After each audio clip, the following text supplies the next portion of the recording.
नमस्कार दोस्तों, अभी हम इस वीडियो में आप लोगों को साइंस के 80 को ऑब्जेक्टिव क्वेश्चन बताने वाले हैं और ये ऑब्जेक्टिव क्वेश्चन फाइनल परीक्षा में आने वाला ऑब्जेक्टिव क्वेश्चन है। इसको अच्छे से याद करना, वीडियो को पूरा देखकर, ठीक है ना। तो मैं वीडियो स्टार्ट करता हूँ, सभी लोग पहले एक लाइक कर दीजिए तो ठीक है ना, क्योंकि 80 ऑब्जेक्टिव प्रश्न बता रहे हैं आप लोगों को, ठीक है ना। यहाँ पर बाबू आप लोगों का पहला नंबर क्वेश्चन है कि लेंस के केंद्रीय बिंदु को कहते हैं। तो बाबू लेंस के केंद्रीय बिंदु को क्या कहते हैं? तो कहते हैं हम लोग प्रकाशिक केंद्र कहते हैं। याद रखना, पहला का आंसर आपका मिल जाएगा बी नंबर। दूसरा नंबर क्वेश्चन है निम्नलिखित में कौन नेत्र का रंगीन भाग होता है? तो बाबू आइरिस होता है, आइरिस, ठीक है ना। और आइरिस को आप लोग परितारिका भी बोलते हो। ऑलरेडी इसका आइरिस का हिंदी नाम परितारिका ही होता है, तो आप लोग परितारिका पर भी टिक लगा सकते हो, ठीक है ना, याद रखना। अगला बाबू आपका क्वेश्चन है तीसरा नंबर कि विशालक शीशा यानी कि विशालक शीशा जिसको हम लोग मैग्नीफाइंग ग्लास भी बोलते हैं होता है बाबू। तो ये किस लेंस का होता है? तो आप लोग याद रखना, बहुत इंपॉर्टेंट क्वेश्चन है। उत्तल लेंस का होता है बाबू। किसका होता है? उत्तल लेंस का होता है। इसको याद रखना आप लोग, ठीक है ना। अगला क्वेश्चन है ग्लोबल वार्मिंग के लिए, अगला क्वेश्चन है आपका कि ग्लोबल वार्मिंग के लिए उत्तरदायी गैस कौन सा होता है? तो कार्बन डाइऑक्साइड होता है बाबू, ठीक है ना। क्या होता है? कार्बन डाइऑक्साइड होता है। इसको आप लोग याद रखना, ठीक है ना, बहुत इंपॉर्टेंट क्वेश्चन से कार्बन डाइऑक्साइड होता है, ठीक है ना। अगला आपका क्वेश्चन क्या है? अगला आपका क्वेश्चन है 5 नंबर। ये 5 नंबर बहुत इंपॉर्टेंट प्रश्न है। 5 नंबर क्वेश्चन है कि कली चूना पर जब जल डाला जाता है तो अभिक्रिया होती है, तो कौन सी अभिक्रिया होती है? तो उसमें क्षेपीय अभिक्रिया होती है। ए नंबर बाबू आंसर मिलेगा। 6 नंबर क्वेश्चन है उच्च वसीय अम्लों के सोडियम लवण कहलाते हैं। तो उच्च वसीय अम्लों के सोडियम लवण क्या कहलाते हैं? तो बाबू साबुन कहलाते हैं, ठीक है ना। क्या होगा? साबुन कहलाते हैं। ऑप्शन नंबर ए हो जाएगा, ठीक है। अगला क्वेश्चन है प्रकाश का प्राथमिक वर्ण कौन सा होता है? तो बाबू लाल होता है, नीला होता है, हरा होता है, यानी कि आंसर मिलेगा आपका डी नंबर सभी होता है, ठीक है ना। इसको याद रखना आप लोग, ठीक है ना। अगला क्वेश्चन क्या है बाबू? अगला आपका क्वेश्चन है मटर को अपने प्रयोग के लिए किसने चुना था? तो चार्ल्स डार्विन ने मटर के पौधे को अपने प्रयोग के लिए चुना था। तो यहाँ पर आपका Charles Darwin option number B मिलेगा, ठीक है ना। याद रखना, आपका ऑप्शन नंबर बी मिल जाएगा। अगला क्वेश्चन नहीं, चार्ल्स डार्विन नहीं बाबू, मेंडल ने। किसने बाबू? यहाँ पर थोड़ा सा मिसप्रिंट मैंने कर दिया, मेंडल ने। किसने बाबू? मेंडल ने किया था, चार्ल्स डार्विन नहीं, गलती, सॉरी जी। यहाँ पर चार्ल्स डार्विन नहीं बल्कि मेंडल ने। मेंडल ने अपने प्रयोग के लिए एक साधारण मटर के पौधे को चुना था, ठीक है ना। अगला क्वेश्चन आपका है कि एड्रोजन है, तो ये क्या होता है बाबू? एक मेल हार्मोन होता है, ठीक है ना। मनुष्य के मुख्य गुहा में कितने जोड़े लाल ग्रंथियां पाई जाती है? तो बाबू 10 का सही उत्तर क्या मिलेगा? 10 का सही उत्तर मिलेगा 3 जोड़ी पाई जाती है। 3 जोड़ी और संख्या हो जाएगा आपका 6, जोड़ी आपका 3 हो जाएगा, ठीक है ना, याद रखना। अगला आपका क्वेश्चन है निम्नलिखित में कौन दुर्बल अम्ल है? आपको दुर्बल अम्ल बताना है। तो बाबू दुर्बल अम्ल क्या हो जाएगा? CH3COOH हो जाएगा। उदासीन विलयन का पीएच मान बाबू क्या होता है? तो उदासीन विलयन का पीएच मान केवल और केवल 7 ही होता है, ठीक है ना। 7, ना ही 7 से अधिक होता है, ना ही 7 से कम, एकदम एक्यूरेट 7 होता है, ठीक है। अगला क्वेश्चन देखिए, हार्मोन स्रावित होता है, हार्मोन स्रावित होता है तो अंतःस्रावी ग्रंथि से, अंतःस्रावी ग्रंथि से, ठीक है ना। 14 नंबर प्रश्न है कि विरंजक चूर्ण का अणुसूत्र कैल्शियम ऑक्सीक्लोराइड बाबू हो जाएगा। ऑप्शन नंबर सी हो जाएगा कैल्शियम CaO ऑक्सी और Cl2 क्लोराइड, ठीक है ना, इसको याद रखना। अगला बाबू क्वेश्चन है कि सामान्य दृष्टि के लिए स्पष्ट दृष्टि की न्यूनतम दूरी तो 25 सेंटीमीटर होगा, 25 सेंटीमीटर। जहां भी सेंटीमीटर दिया होगा आप सेंटीमीटर पर टिक लगाना। अगला क्वेश्चन है कि दर्पण की फोकस दूरी f और वक्रता त्रिज्या r में संबंध क्या होता है? तो बाबू f बराबर कैपिटल R/2 होता है। यहाँ पर आपको ऑप्शन नंबर बी नंबर में देखने को मिलेगा, तो बी नंबर वाला आपका सही उत्तर मिल जाएगा, ठीक है ना। अब बाबू अगला क्वेश्चन है आपका 17 नंबर कि copper plus oxygen, copper plus oxygen और आगे आपका कॉपर ऑक्साइड है, ठीक है ना। और यह किस प्रकार का इक्वेशन है? आपसे पूछा गया यह किस प्रकार का इक्वेशन है, आप बता सकते हैं यह किस प्रकार का इक्वेशन है? तो आपका हो जाएगा ऑक्सीकरण, ठीक है ना। क्या हो जाएगा? ऑक्सीकरण हो जाएगा। सौर सेल में किसका उपयोग होता है बाबू? सौर सेल में किसका उपयोग होता है? सिलिकॉन का उपयोग होता है, SI सिलिकॉन का उपयोग होता है, आप लोग याद करें, ठीक है ना। अगला क्वेश्चन है पुष्प का सबसे बाहरी भाग कौन सा होता है? जो पुष्प का सबसे बाहरी वाला भाग होता है वो क्या होता है? तो बाह्य दल पुंज होता है, ठीक है ना। हाइड्रा में अलैंगिक जनन की विधि क्या है? तो हाइड्रा में अलैंगिक जनन की विधि आपका हो जाएगा 20, ठीक है ना। जो लोग वीडियो को लाइक नहीं किए बाबू, वीडियो को आप लोग लाइक जरूर करिए। और यहाँ पर 21 नंबर प्रश्न देखिए, अपमार्जक से बनाए जाते हैं, अपमार्जक से क्या बनाए जाते हैं? तो बाबू shampoo, surf excel, easy surf, ये सब बनाए जाते हैं, ठीक है ना। 22 नंबर क्वेश्चन है निम्नलिखित में किस धातु को केरोसिन में डुबो कर रखते हैं? तो सोडियम, सोडियम धातु को केरोसिन के तेल में हम लोग डुबो कर रखते हैं। इसको याद रखना है आप लोगों को, ठीक है ना, सभी विद्यार्थियों को याद रखना है।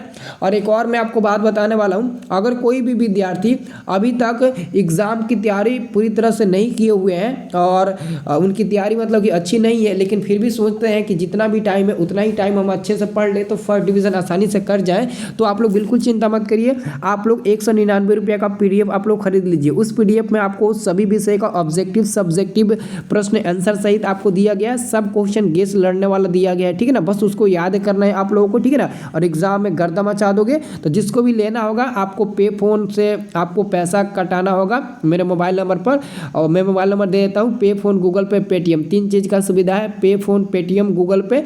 आपको ना इसी नंबर पर पेमेंट करना है और इसी नंबर पर उसका स्क्रीनशॉट दिखा देना है। जैसे ही पेमेंट करके आप स्क्रीनशॉट दिखाएंगे व्हाट्सएप पर, उसी व्हाट्सएप पर मैं आपको पूरा PDF सेंड कर दूंगा, ठीक है ना। तो जिसको भी लेना है मौका है आप ले लीजिए, ठीक है ना। ये PDF आपको काफ़ी सस्ता में मिल रहा है बाबू, ठीक है ना। और ये नंबर नोट कर लीजिए, यही पे फोन नंबर है, पेटीएम नंबर है, गूगल पे नंबर है और साथ में यही व्हाट्सएप नंबर भी है, ठीक है ना। अब आपको अगला क्वेश्चन है आपका 23 नंबर कि किस दर्पण से वस्तु का प्रतिबिंब बड़ा बनता है। तो आप लोग को याद रखना, अवतल दर्पण से वस्तु का प्रतिबिंब क्या बनता है। 1 मिनट बाबू, थोड़ा सा फोन आ गया ना। हाँ, तो हम लोग कहाँ थे बाबू, हम लोग कहाँ थे, 23 नंबर प्रश्न था ना। 23 नंबर प्रश्न क्या था, किस दर्पण वस्तु का बड़ा प्रतिबिंब बनता है, तो अवतल दर्पण, ठीक है ना, ये बता दिए थे ना। अगला क्वेश्चन है कि CO2 एक है, CO2 क्या होता है बाबू, तो आपका सही उत्तर हो जाएगा अम्लीय होता है। क्या होता है, अम्लीय होता है। 24 का A नंबर मिल जाएगा। अगला आपका 25 नंबर क्वेश्चन है, 25 नंबर क्वेश्चन है, ब्रेन हेमरेज का मुख्य कारण होता है हाइपरटेंशन। क्या होता है बाबू, हाइपरटेंशन, याद रखना, हाइपरटेंशन, हाइपोटेंशन नहीं बल्कि हाइपरटेंशन याद रखना, ठीक है ना। अगला क्वेश्चन आपका है 26 नंबर कि मनुष्य और अन्य मांसाहारी जीव निम्नलिखित में किसका पाचन नहीं कर पाते हैं, तो सेल्यूलोज का पाचन नहीं कर पाते हैं। अगला क्वेश्चन है निम्नलिखित में कौन विद्युत धनात्मक है, विद्युत धनात्मक कौन है बाबू, तो यहाँ पर आपका हो जाएगा सोडियम विद्युत धनात्मक है, बाकी सब आपका विद्युत ऋणात्मक है, ये हमारा विद्युत धनात्मक है। अगला क्वेश्चन है दाएं हाथ के अंगूठे के नियम को किसने प्रतिपादित किया था, तो 28 का सही उत्तर क्या मिल जाएगा, मैक्सवेल ने किया था बाबू। किसने किया था, मैक्सवेल ने किया था, इसको आप लोग याद रखना, किसने किया था, मैक्सवेल ने किया था। अगला क्वेश्चन है मानव आंख की रेटिना द्वारा बनाई गई छवि होती है, तो 29 का सही उत्तर मिल जाएगा, ऑप्शन नंबर बी मिल जाएगा, वास्तविक और उल्टा होती है, ठीक है ना। 30 नंबर प्रश्न है कि आकाश का रंग नीला प्रतीत होता है, तो 30 का सही उत्तर मिल जाएगा, ऑप्शन नंबर बी मिल जाएगा, प्रकाश के प्रकिरण के कारण आकाश का रंग नीला प्रतीत होता है, ठीक है ना। अगला क्वेश्चन है गंगा एक्शन प्लान कब शुरू हुआ था, तो आपका 31 का आंसर मिलेगा 1985 ईस्वी में, याद रखना है, ठीक है ना, आपको याद रखना 1985 ईस्वी में, ठीक है ना। अगला क्वेश्चन है कि मानव में गर्भ की अवधि होती है, तो लगभग में दोस्तों 270 दिन की होती है ना, 270 दिन की होती है, ठीक है ना, याद रखना। अगला आपका क्वेश्चन है कॉपर पाइराइट्स यानी कि CuFs2 अयस्क है, ये किसका अयस्क होता है, तो आप लोग याद रखना तांबा यानी कि कॉपर का होता है। हीरा एवं ग्रेफाइट क्या होता है, तो कार्बन के अपरूप होते हैं, यहाँ पर आपका आंसर मिल जाएगा 34 का डी नंबर, ठीक है ना। अब देखिए 35 नंबर क्वेश्चन, प्रकाश संश्लेषण के लिए कौन सा पदार्थ की आवश्यकता नहीं होती है, तो कार्बन डाइऑक्साइड, क्लोरोफिल, जल, हाँ ऑक्सीजन की आवश्यकता नहीं होती है, 35 का आपका मिल जाएगा ऑक्सीजन, ठीक है ना। अगला क्वेश्चन से आपका कि शरीर की सबसे छोटी रक्तवाहिनी है, तो शरीर की सबसे छोटी रक्तवाहिनी क्या है, वेना कंग है, ठीक है ना, आंसर याद रखना, ये हमारा डी नंबर वाला होएगा, ठीक है ना। अगला क्वेश्चन है फलों के पकने को निम्न में से किससे नियंत्रित किया जाता है, तो आपका 37 का सही उत्तर मिलेगा इथाइलिन, ठीक है ना। श्वसन के दौरान कौन सी गैस निकलती है, तो आपका 38 का आंसर मिलेगा कार्बन डाइऑक्साइड यानी कि CO2 गैस निकलती है, ठीक है ना। अगला क्वेश्चन आपका है 39 नंबर कि वर्तमान प्राणियों में कुछ संरचनाएं ऐसी पाई जाती हैं जिनका शरीर में अब कोई उपयोग नहीं रह गया है, ऐसी संरचनाओं को कहते हैं, तो 39 का सही उत्तर क्या मिलेगा बाबू, आप लोग याद करें 39 का सही उत्तर मिलेगा अवशेषी अंग कहलाते हैं, ठीक है ना। अगला क्वेश्चन आपसे पूछा गया है CFC का पूरा नाम क्या है, तो क्लोरोफ्लोरोकार्बन नाम होता है। क्या होता है, क्लोरोफ्लोरोकार्बन नाम होता है। 40 क्वेश्चन हो गया बाबू, अभी तक आप लोगों ने वीडियो को लाइक नहीं किया, जल्दी से लाइक करिए। तो मोटर गाड़ियों में चालक के सामने लगे दर्पण होते हैं, 41 का सही उत्तर क्या मिलेगा, उत्तल होते हैं ना। अगला क्वेश्चन है प्लास्टर ऑफ पेरिस का जन्मा कारण है, तो प्लास्टर ऑफ पेरिस का जन्मा कारण क्या होता है, तो जलांशन होता है, ठीक है ना, जलांशन याद रखना। अगला क्वेश्चन है मानव वृक्क की प्रणाली एक हिस्सा है, तो उत्सर्जन है ना, आपका आंसर मिल जाएगा आपका सी नंबर उत्सर्जन है। अगला क्वेश्चन है कि श्वसन के अध्ययन के लिए उपयोग किए जाने वाले बीज होते हैं, तो 44 का सही उत्तर हो जाएगा अंकुरित बीज होते हैं। यहाँ पर आपका आंसर मिल जाएगा बाबू बी नंबर 44 का, ठीक है ना। अगला क्वेश्चन आपका 45 नंबर कि कौन सा अजैव निम्नीकरणीय कचरा है, तो आपका 45 का आंसर मिल जाएगा प्लास्टिक, ठीक है ना, याद रखना प्लास्टिक, सभी लोग याद रखना प्लास्टिक, ठीक है ना। अगला क्वेश्चन आपका है कि निकट दृष्टि दोष का निवारण किस लेंस से किया जाता है, तो अवतल लेंस से किया जाता है, ठीक है ना, याद रखना बाबू।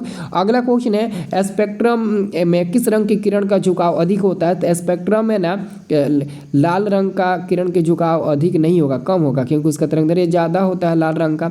बैगनी का ना झुकाव अधिक होगा, क्योंकि बैगनी कलर का ना तरंगदैर्घ्य काफ़ी कम होता है, इसलिए बैगनी का झुकाव ज़्यादा होगा।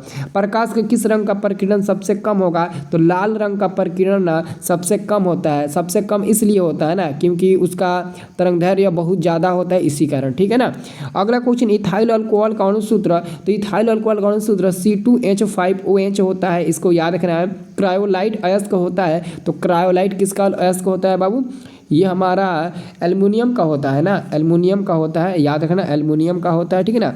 बॉक्साइड भी एल्युमिनियम का ही होता है। अगला क्वेश्चन है इंद्रधनुष का भीतरी हिस्सा किस रंग का होता है, तो इंद्रधनुष का जो भीतरी वाला हिस्सा होता है वो बैगनी रंग का होता है।